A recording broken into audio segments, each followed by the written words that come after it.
Ayan po mga idol. Bali nandito na tayo sa labas dito sa may tiris. Ayan po siya mga idol. Dito na po tayo nagliliha. So bali tapos na natin yung ceiling dito sa third floor. Dito sa pinakang kwarto. Ayan po siya mga idol. Nalihan na po natin yan masilid dyan sa ceiling. Tapos dito sa wall. Tapos na rin po yung masilya natin. Nalihan na rin po natin. So pag natapos po natin ito mga idol, dito sa may terrace, ayan po. Ayan po siya.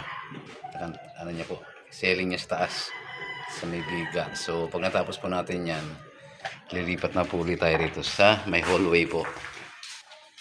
Dito po mga idol. Ayan, dito po sa third floor to. Ayan.